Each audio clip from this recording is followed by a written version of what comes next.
यो गुसो guys, welcome back to the new मानवा the boxer. कहानी की शुरुआत होती है एक स्ट्रीट लाइट के नीचे बैठे हुए लड़के से। इस लड़के के पास एक आदमी आता है और आसमान की तरफ देखकर बोलता है, कितनी शांति भरी रात है। तभी ये बंदा इस बच्चे के पास आता है और कहता है, हे बच्चे, क्या तुम्हें भी इस दुनिया ने ठुकरा दिया है? मैं तुम्हारे लिए एक गुड न्यूज लाया हूँ, क्या सुनना चाहोगे? जैसे ये बंदा एक गुड न्यूज का नाम लेता है, इस बच्चे के एक्सप्रेशन अचानक से बदल जाते हैं। एक उम्मीद की किरण इस बच्चे के मन में जाग जाती है। ये आदमी इस बच्चे से कहता है, सुनो बच्चे, देखो इस आसमान की तरफ, ये सारे सितारे तुम्हारे लिए चमकने वाले। और भाई साहब, ये स्टोरी में जो बंदा दिख रहा है आपको स्टार्टिंग में ही, इसकी एकदम मस्त सा स्टोरी है, मतलब इम्पोर्टेंट है ये हमारे स्टोरी के लिए, तो भाई आपको जरूर मजा आएगा। सीन शिफ्ट होता है एक जिम की तरफ, जहाँ पे कुछ बंदे भाई ट्रेनिंग कर रहे थे। तभी यहाँ पे एक लड़का कहता है, भाई भाई वहाँ देखो, हमारे कोच के बाजू में कौन आदमी खड़ा है। तभी उसका दोस्त कहता है, भाई वो वही इंसान है शायद से। हमें दिखाया जाता है एक यंग कोच के बाजू में एक दद्दू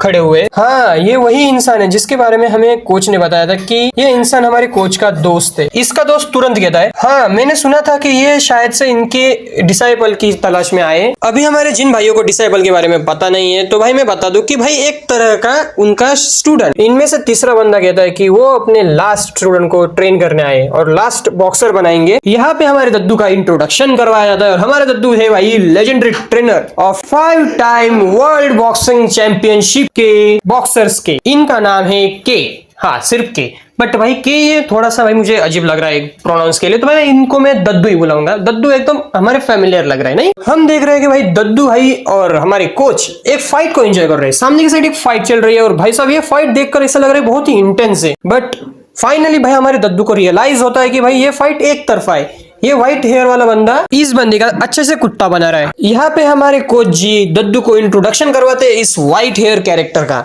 इसका नाम है बेक्सान रियू, तो हम इसे रियू बुलाएंगे। रियू ये सामने वाले बंदे का अच्छे से कुत्ता बना रहा था, इसलिए इस सामने वाले बंदे की भाई किलस गई। तो ये बंदा रियू पे एक पंच थ्रो करता है, बट रियू इसे एल्बो से डिफ्लेक्ट कर देता है। जैसे इसका पंच रियू डिफ्लेक्ट करता है, वैसे रियू इसकी मजा लेना चाहता है भाई, प्यू प्यू करके भाई बुक्के मार रहा है इसके ऊपर। तभी दद्दू एकदम सीरियस टोन में पूछता है कोच से, अगर ये ऐसे कमजोरों से लड़ेगा तो मुझे इसके अंदर का पूरा पोटेंशियल नहीं दिख पाएगा। तो मैं ये चाहता हूँ कि तुम इस जिम के सबसे स्ट्रॉन्गेस्ट फाइटर को, मतलब बॉक्सर को बुलाओ और उसके साथ इसकी रीमैच करवाओ। दद्दू की तरफ कोच देखकर बोलता है, स्ट्रॉन्गेस्ट? यहाँ पे हमें एक फाइटर दिखाया जाता है। इस फाइटर को आवाज देते हुए ये बंदा बोलता है, हे स्टील, कोच ने तुम्हें अभी के अभी बुलाया। जैसे ये स्टील कोच के सामने आता है, कोच दद्दू से बोलता है, आपको लगता नहीं कि इसका वेट क्लास ज्यादा ही होगा इस रियू से? क्योंकि ये अभी के टाइम पे पूरे कंट्री में नंबर 3 पर है वेट क्लास के मामले में। अभी यहाँ पे जिस भी मेरे भाई को वेट क्लास के मामले में पता नहीं होगा, तो मैं बताना चाहता हूँ कि भाई देखो, अगर कोई बॉक्सिंग मैच में अगर 2 बॉक्सर्स को लड़ाया जा रहा है तो उनका वजन सेम होना चाहिए, तो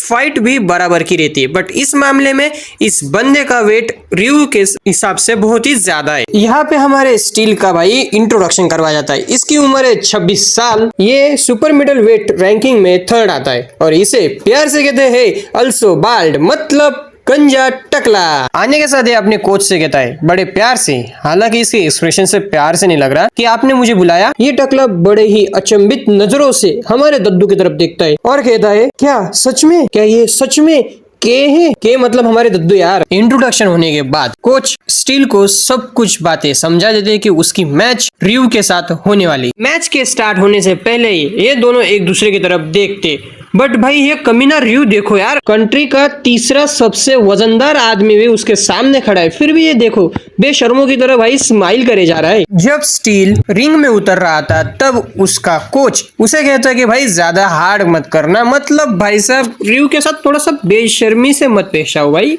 जेंटली, ठीक है ना?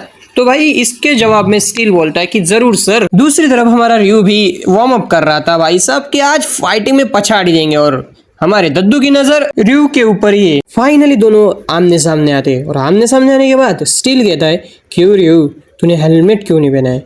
हेडगियर के बिना तुम्हारा सर अगर मैंने जोर से मार दिया तो फट जाएगा। तो रियू फुल कॉन्फिडेंसली कहता है, अरे मेरे बाल खराब हो जाएंगे, अगर मेरे बाल खराब हो गए तो मज़ा मुझे भी नहीं आएगा और रिस्क लेना मुझे बहुत ही ज़्यादा पसंद है। तो स्टील रियू से कहता है, कमीने, तेरी ये स्माइल ज्यादा देर तक नहीं टिकने वाली। रियू भी इसे चिढ़ाने के साथ कहता है, अगर दम हो तो करके दिखा। और फाइनली दोनों एक दूसरे के ग्लव्स पे टच करते और इसका मतलब रहता है कि मैच शुरू हो गया। तभी अचानक से ऑडियंस, स्टील और हमारा दद्दू सबके सब हैरान हो जाते हैं। सबके सब ये देखते हैं कि रयू स्टील के सामने विदाउट एनी गार्ड मतलब रिलैक्स खड़ा हुआ है। ऑडियंस में से एक लड़का कहता है, ए भाई भाई भाई एम्बुलेंस को कॉल कर दे, अबे एम्बुलेंस की जरूरत पड़ेगी। दूसरा बंदा कहता है, अबे क्या ये अभी मरेगा, बिना गार्ड के कोई जिंदा नहीं रह सकता इस दानव के सामने। ये सब कारनामा देख के कोच बिल्कुल भी घबराता नहीं है, एक आराम से मुस्कान देता और कहता है,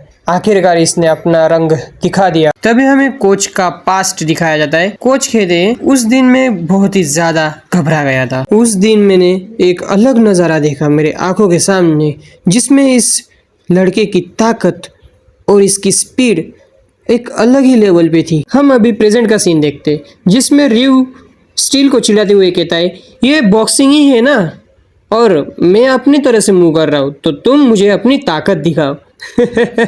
तभी स्टील इसके ऊपर किलस कर भाई एक पावरफुल पंच मारता है, बट इस पंच से रयू बच जाता है। इस पंच से रयू सिर्फ बचता नहीं, इसका काउंटर करने के लिए रयू एक जैब अटैक मारता है, और भाई साहब ये अटैक इतना परफेक्टली लैंड होता है कि भाई साहब स्टील की भाई अक्खा खुल जाती है। स्टील अपने मन में सोचता है, हाँ मैं जानता हूँ इस अटैक को, ये कोई तरह स्पेशल अटैक है, क्या ये अनऑर्थोडॉक्स स्टाइल है। जैसे ये पंच स्टील के मुंह पे पड़ता है, उसके बाद ऑडियंस शॉक और कहती है असंभव। ऑडियंस के साथ ही साथ दद्दू भी कहते हैं, ये बच्चा सच में एक प्रोडिजी है, क्योंकि इसने पहले एक ओपनिंग दी थी अपने अपोनेंट को अटैक करने के लिए, और उसके बाद अपोनेंट को काउंटर करने के लिए इसने एक पावरफुल पंच मारा। सब इसकी प्लानिंग के हिसाब से हुआ, बट अगर ये छोटे मोटे ट्रिक्स यूज करेगा तो ये अपने से ज्यादा वेट क्लास के बंदे को नहीं हरा सकता। तो इसे हराने के लिए इसको बहुत ही ज्यादा ताकत लगने वाली है। इतना ताकतवर पंच मारने के बावजूद स्टील नॉक नहीं होता, और उसके बाद रयू भी भड़क जाता है। स्टील लगातार पंचेस की बारिश कर रहा था, पर रयू हर बार हर एक पंच को डॉज करे जा रहा था। उसके बाद फाइनली एक पंच रयू अपने हाथों में ले लेता, बट उसको भी डाइवर्ट करके उसका पंच का इम्पैक्ट बहुत ही कम कर देता है रयू। इतने पंचेस मारने के बावजूद रयू हर एक पंच को डॉज करे जा रहा था, इसलिए स्टील की अभी बहुत ही ज्यादा सनक जाती है। तो फिर स्टील एकदम पावरफुल पंच अभी लैंड करने वाला है रयू पे। इस पंच को देखने के बाद रयू भी एक टाइम पर चौक जाता है, बट इस वाले पंच को भी रयू सर्वाइव कर जाता है, और बाद में बैक टू बैक स्टील रयू पे पंचेस की बारिश करता है, बट हर पंच के साथ रयू बच जाता था। उसकी स्पीड ही इतनी है कि स्टील उसके ऊपर एक पंच भी लैंड नहीं कर पा रहा। रयू को इतने लगातार पंचेस डॉज करते हुए उसके दोस्त और दद्दू एकदम ध्यान से देख रहे थे, और दोनों के दोनों एकदम शॉक में थे। तभी ऑडियंस में से एक बंदा बोलता है, अरे भाई तूने देखा, उसने पूरा का पूरा कमर बेंड करवा दिया यार ये पंच डॉज करने में, क्या ये सच में हमने अपने आंखों से देखा है। और ये मूव देखने के बाद कोच के रिएक्शंस ऐसे रहते हैं, हाँ यही तो वो मूव था, मुझे वो देखना था, दैट्स इट यार। रयू कहता है, अरे बाप रे, अगर इतना पावरफुल पंच मेरे ऊपर पड़ जाता तो कौन इंसान भाई अपने कदमों में खड़ा रहता।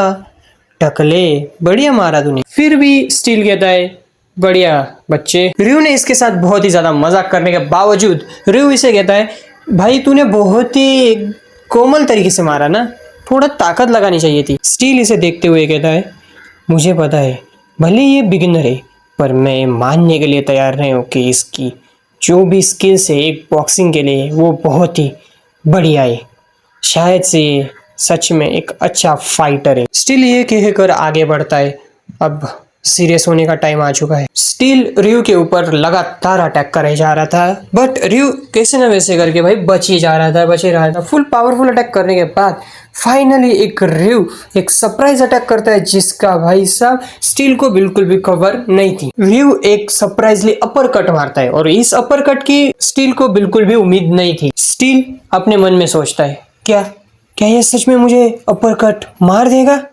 क्या मैं इतना स्लो हूँ? मुझे अपने आंखों पे यकीन नहीं हो रहा। कोच हंसते हुए कहता है ये लड़का कितना बढ़िया हो गया है, इसने अपने आप में काफी सुधार कर लिया है।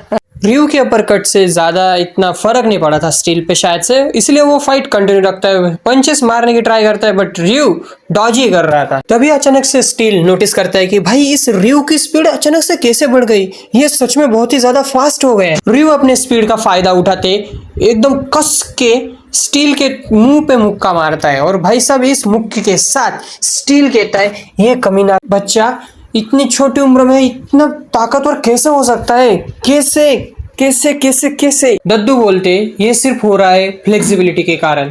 अगर कोई बंदा अपने शरीर को इतना फ्लेक्सिबल बना दे तो वो एक मोशन के साथ मूव कर सकता है। इसी मूवमेंट की वजह से तुम कौन से भी अटैक को कहाँ से भी आने दो वो तुम इजीली डॉज कर सकते हो, और कितने भी बैक टू बैक आए तो एक फाइटर के लिए फ्लेक्सिबल होना एक इम्पोर्टेंट बात है। इसने अचानक से अपर कट को एक ओवरहैंड हुक में कन्वर्ट कर दिया, पर एक अपर कट को अचानक से ओवरहैंड हुक में कन्वर्ट करना वो भी बीच हवा में, ये बहुत ही ज़्यादा पॉइंटलेस बात है, क्योंकि अगर तुम किसी भी अटैक को बीच हवा में अगर बदल दोगे तो उसका मोमेंटम कम हो जाता है। बट इस बच्चे ने एकदम आराम से एकदम होशियारी से अपनी पावर मेंटेन रखी और मोमेंटम को कम नहीं होने दिया, इसीलिए इसके अटैक की प्रिसीजन स्केल बहुत ही बढ़िया था। फिर से हम इनकी फाइट की तरफ आते हैं। स्टील फाइनली कामयाब हो जाता है रियू को एक कॉर्नर की साइड में अटकाने के लिए, और रियू को समझ में आ जाता है कि अब वो अभी फंस चुका है।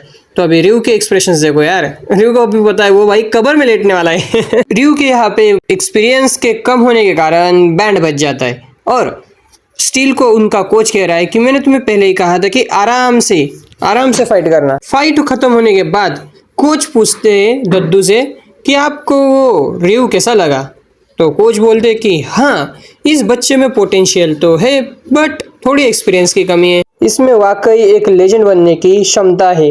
अगर इस बंदे को अच्छे से ट्रेनिंग दी जाए तो ये एक प्रॉपर बॉक्सर को भी सरपास कर सकता है। पर मुझे जल्दबाजी नहीं करनी है, मुझे और अच्छे से दूसरी जगह पे जाने के बाद पता करना पड़ेगा कि अलग अलग जगहों पे अलग अलग फाइटर्स मिल सकते हैं। मुझे अगर अपना अच्छा स्टूडेंट चाहिए तो मैं एक काबिल तारीफ बंदे को ही अपना स्टूडेंट बनाना चाहूँगा। दद्दू और कोच बातें कर ही रहे होते तभी खिड़की के बाहर से आवाज आता है, और भाई दद्दू और हमारे कोच जी दोनों एक साथ बाहर देखे तो उन्हें दिखाई देता है कि एक बंदे को 3 अलग अलग नमूने परेशान कर रहे रहते। तो कोच बोलते इनकी तो दद्दू बोलते रुक जाओ यार थोड़ा देखो। यहाँ पे दद्दू की नजर हमारे मेन कैरेक्टर पे पड़ती है। अभी देखेंगे कि अगले एपिसोड में हमारा मेन कैरेक्टर क्या इन लोगों को पेल पाता है या नहीं। और अगर ये वीडियो आपको अगर पसंद आए तो भाई इस वीडियो को लाइक करके जाना, चैनल को सब्सक्राइब करके जाना, और कमेंट सेक्शन में आप बताना कि क्या इम्प्रूव करना चाहिए और क्या नहीं। ये मेरा फर्स्ट वीडियो है एक्सप्लेनेशन के ऊपर, तो मुझे बताओ कैसा लगा आपको। और लाइक एम रखते हैं भाई 200, अगर 200 लाइक एम हो जाता है कंप्लीट तो अपन इसका नेक्स्ट पार्ट अपलोड कर देंगे। तो सायोनारा, मैं मिलता हूँ आपको अगली वीडियो में, तब तक के लिए